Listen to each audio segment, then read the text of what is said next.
Bonjour, alors dans cette vidéo nous allons voir comment déterminer le coefficient d'une fonction linéaire. Alors c'est parmi les questions les plus fréquemment posées dans les examens que vous pouvez rencontrer. Donc il est souvent pas mal de questions de ce type. Alors ici on va essayer de déterminer le coefficient d'une fonction à partir de son expression.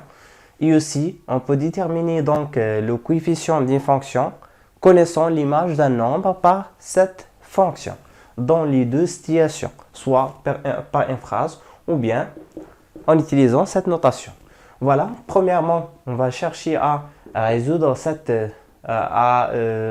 donner la solution de cette question. Donc ici, nous avons trois fonctions, comme vous voyez, f de x est égal à x, j de x est égal à 0 et h de x est égal à x divisé par racine carrée de 3.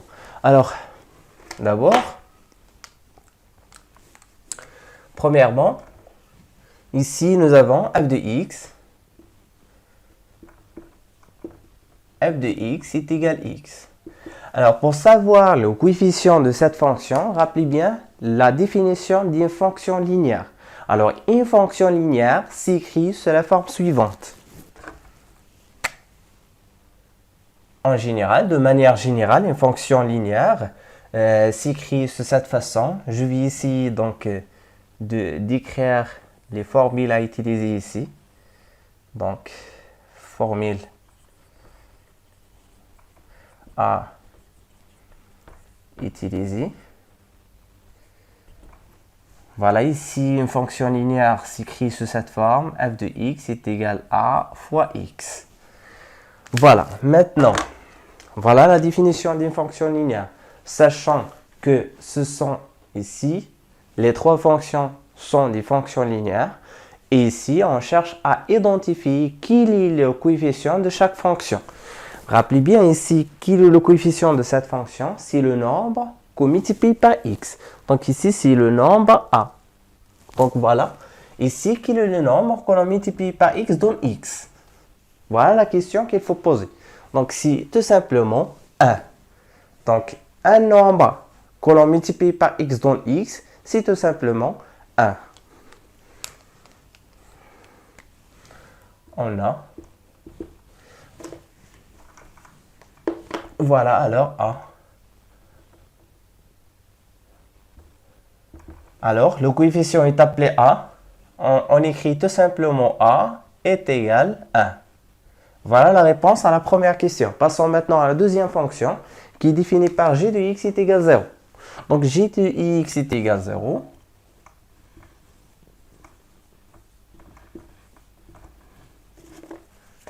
Donc, cette fois-ci, nous avons j de x. Nous n'avons pas f de x. Donc c'est j de x est égal à 0. Alors, pour savoir quel est le coefficient de cette fonction qui est défini par g de x est égal à 0.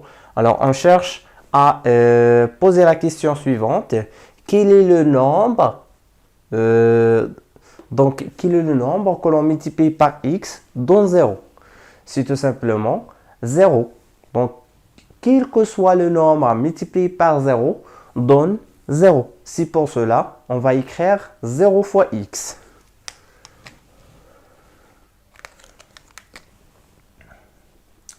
Alors, g de x est égal à 0 fois x. D'où a est égal à 0. En identifiant donc cette expression avec cette définition. Et ici nous avons f, ici nous avons g. Ce sont des notations que l'on utilise pour noter une fonction linéaire.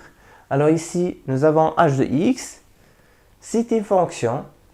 C'est une fonction aussi, c'est une fonction linéaire. On cherche maintenant à définir ou bien à identifier le coefficient de cette fonction. Alors, rappelez bien, ici nous avons x divisé par racine carrée de 3. Or, la division, on peut le transformer. On peut donc transformer la division en multiplication. Donc, si nous avons par exemple 1 divisé par 3, c'est tout simplement, ou bien Si nous avons un nombre 5 par exemple, 5 divisé par 3, c'est tout simplement 5 multiplié par 1 tiers. Ici, remarquez bien, nous avons x divisé par racine carrée de 3. Si on utilise donc cette notation, en décomposant la division en multiplication, je vais tout simplement multiplier x.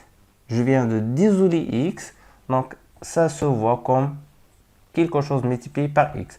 Donc x divisé par racine carrée de 3, ça se voit comme 1 divisé par racine carrée de 3 fois x. Voilà, maintenant, on peut identifier quel est le coefficient de cette fonction qui est défini par x divisé par racine carrée de 3 en utilisant cette décomposition. Alors, h de x est égal à 1 divisé par racine carrée de 3 fois x. D'où a est égal à 1 divisé par racine carrée de 3. Voilà, on a tout simplement utilisé la définition d'une fonction linéaire de manière générale. Quelle est l'expression d'une fonction linéaire? Il s'écrit sous cette forme, f de x est égal à x, et on arrive à identifier quel est le a de chacune des trois fonctions. Passons maintenant à la... c'est la même question, mais il est donné par une autre façon. Alors ici, on te donne donc l'image d'un nombre. Je ne connais pas l'expression de cette fonction. Je connais juste l'image de cette fonction. L'image de 2 par cette fonction. Alors, on a f de 2 est égal à moins racine carrée de 5. Alors quoi? Qu'est-ce qu'on va écrire? On va tout simplement encore utiliser une définition. Rappelez bien, c'est une définition que l'on peut déduire facilement à partir de cette définition. Alors, une fonction linéaire, ça s'écrit sous la forme f de x est égal à x. On peut maintenant tirer à quoi est égal a. Donc ici, à partir de là, on peut dire que a est égal à f de x divisé par x. f de x divisé par x, tel que x est différent de 0. Car la division par 0 est impossible. Alors maintenant, ici nous avons 2. Et comme 2 est différent de 0, on peut donc diviser par 2. En divisant donc f de 2 par 2, nous obtenons donc a. Ici, ce qui varie ici, remarquez bien, ce qui varie ici, c'est x. Le x qui est écrit ici, c'est celui qui est écrit en bas. On va maintenant écrire a est égal, je vais utiliser donc une coloration pour avoir donc f de quelque chose divisé par quelque chose. Voilà, il faut tout simplement descendre le 2 qui est écrit ici, entre parenthèses, afin d'avoir donc la même notation, c'est f de 2 divisé par 2. L'étape suivante consiste à remplacer f de 2 par sa valeur. f de 2 ici est égal à moins racine carrée de 5. On aura moins racine carrée de 5 divisé par 2. Je ne peux pas remplacer 2 par aucun nombre parce que tout simplement 2 c'est un nombre. Par contre, f de 2, c'est l'image d'un nombre, c'est un nombre. 6 moins racine carrée de 5 divisé par 2. Finalement, a, alors, ou bien d'où, a est égal à moins racine carrée de 5 divisé par 2. Voilà finalement l'expression du coefficient de cette fonction qui est définie par une fonction quelconque dont l'image de 2 est égale à moins racine carrée de 5. Et maintenant, la question aussi, il y a une autre question donc, qui suit cette question. et te demande de déduire l'expression de cette fonction. Alors, à partir de là, on peut déduire l'expression de cette fonction. Rappelez bien, l'expression générale d'une fonction linéaire s'écrit sous la forme f de x est égal à x. Alors ici, a est également racine carrée de 5 divisé par 2. On aura a, finalement, donc f de x est égal à moins racine carrée de 5 divisé par 2 fois x. Pourquoi j'ai remplacé donc a par moins racine carrée de 2? Parce que tout simplement, on a trouvé à quoi est égal a, le coefficient de cette fonction, en utilisant donc cette formule. Donc voilà, en utilisant cette formule, j'ai identifié f de 2 par sa valeur, d'après les données ici.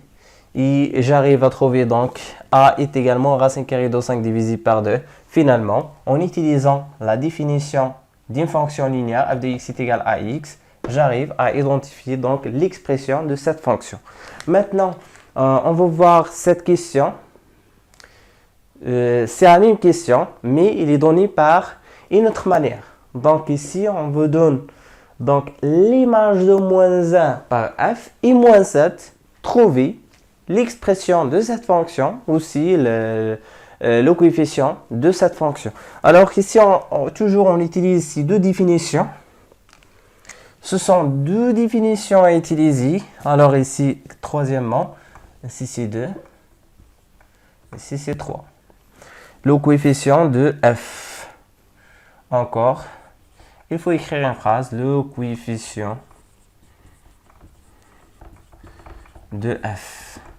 Alors ici, nous avons l'image, il faut traduire, il faut essayer de traduire cette phrase. Qu'est-ce que cela signifie? L'image de moins 1 par f et moins 7. Si tout simplement, j'écris f de moins 1 est égal à moins 7. F de moins 1 est égal à moins 7. Voilà la traduction de cette expression. On a f de moins 1 est égal à moins 7. Et d'après la définition, or, a est égal à f de x divisé par x, f de quelque chose divisé par quelque chose, et ce quelque chose correspond ici moins 1. Voilà, je mets moins 1 ici, moins 1 ici. Par la suite, j'ai obtenu ici f de moins 1. Et à quoi est égal f de moins 1? C'est moins 7. Donc, je vais essayer donc de se débarrasser de f. Je vais essayer de remplacer f de moins 1 par moins 7. Et je vais garder moins 1. Finalement, je simplifie par moins. On aura finalement 7. Voilà le a de cette fonction, c'est-à-dire le coefficient de cette fonction, étant donné qu'il est défini à partir de cette expression. C'est-à-dire, c'est une fonction telle que f de moins 1 est égal à moins 7. Maintenant, on peut déduire l'expression de cette fonction, étant donné que l'on connaît son coefficient. Alors, a est égal à 7. D'après l'expression générale des fonctions linéaires, il s'écrit sous la forme f de x est égal à x. On aura donc f de x, dans ce cas, est égal à quelque chose multiplié par x. Et ce quelque chose, c'est le a, qui est égal à 7 dans cet exemple. Voilà l'expression en général de cette fonction. Alors, ce sont des questions que l'on peut voir donc, dans les examens. Donc, premièrement, il te demande de trouver le coefficient d'une fonction linéaire à partir de son expression. C'est-à-dire, il faut juste identifier quel est le coefficient de cette fonction. Aussi, il te demande de trouver ou bien de calculer le coefficient d'une fonction connaissant l'image d'un nombre par cette fonction, soit en utilisant cette expression, ou bien il te demande donc de trouver le coefficient par cette notation, ou bien par cette notation, et à la fin, il te demande de déduire l'expression de cette fonction. Alors, s'il te demande de déduire l'expression de cette fonction, il faut donc chercher à établir l'expression de f de x en utilisant cette définition. F de x est égal à x. Juste, il faut remplacer a par le coefficient que vous avez trouvé ici. Lorsque vous avez donc lorsque vous avez utilisé cette définition pour trouver A. Et rappelez bien, ici, cette définition n'est valable que si x ici est différent de 0. Voilà, j'espère que vous avez bien compris comment déterminer les coefficients d'une fonction linéaire en utilisant plusieurs expressions. Donc, ce sont des notations que l'on rencontre dans les examens. À la prochaine, nous verrons donc comment travailler sur l'antécédent d'une fonction linéaire. Étape par étape, à la fin, nous verrons donc les fonctions affines.